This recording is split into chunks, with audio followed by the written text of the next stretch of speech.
درود به تو دوستم که خودت رو در طیف سیاسی چپ میانه میبینی. این ویدیو از طرف کسیه که یه زمانی هم قبیله تو بوده. میشه ازت خواهش کنم چند دقیقه وقت تو به من بدی؟ من تمام عمرم در سمت چپ میانه ایستاده بودم تا اینکه چند سال اخیر خودم رو به یه بی خانمان سیاسی تبدیل کردم. بی قبیله، بی ولایت، نه چپ نه راست. تعصباتم رو زیر و رو کردم و شروع به پرسیدن کردم. نه از پرسیدن خجالت کشیدم و نه از اقرار به اشتباه ترسیدم. اصلا آسون نبوده و درد و خونریزی هم داشته. میخوام از مفهومی شروع کنم که مدتی ذهنمو درگیر کرده. تقدیس مظلومیت. نه به این معنا که حساسیت به ظلم اشتباهه، نه اینکه عدالت خواهی ایراد داره. اتفاقا اینا نقطه های قوتن. مسئله از جایی شروع میشه که این حساسیت کم کم تغییر شکل میده. نه آگاهانه، نه با نیت بد، بلکه خیلی آروم و زیرپوستی. تو این مسیر مظلومیت از یه وضعیت انسانی موقت که قرار تغییر بکنه یا براش قرار تلاش بکنیم که تغییر بکنه، تبدیل میشه به یه هویت سیاسی ثابت. قربانی تبعیض جنسیت، تبعیض قومیت یا هر موقعیت سخت دیگه‌ای فقط یه واقعیت تلخ نیست. میشه منبع معنا، مشروعیت و حتی انسجام و هویت.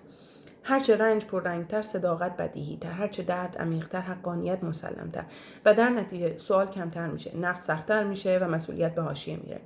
اینجاست که مظلومیت ناخواسته قدسی میشه. نه به این خاطر که کسی بخواد ظلم رو نگه داره، بلکه چون تمام زبان، مفاهیم و چارچوب فکری حول همون شکل گرفته. اگه ظلم از بین بره، اگه وضعیت تغییر کنه، کل روایت نیاز به بازتعریف پیدا میکنه و این بازتعریف همیشه ترسناکه. این الگو رو سالهاست از چپ‌های جهانی می‌بینیم و چپ ایرانی هم آگاهانه یا ناآگاهانه تو همون مسیر حرکت کرده. نه از سر بدخواهی بلکه از سر عادت فکری. عادتی که تو اون نقد قدرت ساده‌تر از ساختن آلترناتیوه و حفظ موقعیت اخلاقی امن‌تر از ورود به میدان عمله. حالا این الگو وقتی خودش رو جدی‌تر نشون میده که یه امکان واقعی برای تغییر ظاهر میشه. وقتی یه مسیر هرچند ناقص و قابل نقد از دل بن‌بست بیرون میاد. اینجاست که واکنش‌ها جالب میشن. در مورد ایران این لحظه دقیقاً همون جاییه که نام شاهزاده رضا پهلوی وسط میدون اومده. نه به عنوان یک پاسخ نهایی، نه به عنوان منجی، بلکه به عنوان یک امکان عینی برای عبور از وضعیت موجود. اینجا بخشایی از چپ به جای اینکه بپرسن چطور میشه این امکان رو دموکراتیک‌تر، پاسخگوتر، کم خطرتر کرد، ناخودآگاه به همون الگوی آشنا برمیگردن.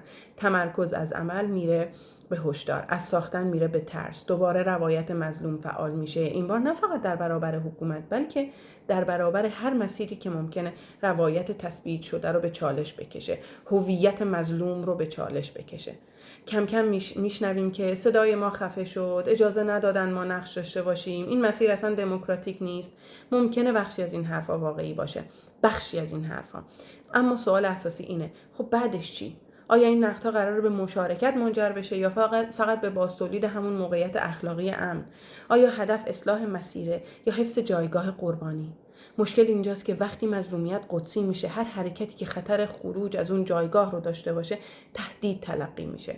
نه لزوما چون غلطه، بلکه چون مسئولیت میاره، چون مجبور میشی وارد میدان واقعی سیاست بشی، جایی که نتیجه تضمین شده وجود نداره، جایی که ممکنه اشتباه بکنی و دیگه نمیتونی فقط از موضع اخلاقی بالا حرف بزنی. و این دقیقاً همون نقطه‌ایه که باید از خودمون بپرسیم. ما واقعاً دنبال آزادی و دموکراسی هستیم یا دنبال حفظ روایتی که سالها باهاش احساس حقانیت کردیم؟ اگه هدف اولیه است، شاید وقتشه به جای عقب نشینی پشت مظلومیت وارد گفتگوی سخت، مشارکت پر ریسک و مسئولیت جمعی بشیم. چون با این مدل سیاست نه آزادی ساخته میشه، نه دموکراسی تمرین میشه. فقط بن‌بست ها جاشون عوض میشه. من نمیگم نقد نکنیم، اتفاقا نقد لازمه، اما فرق هست بین نقد و قدسی سازی مظلومیت برای فرار از عمل.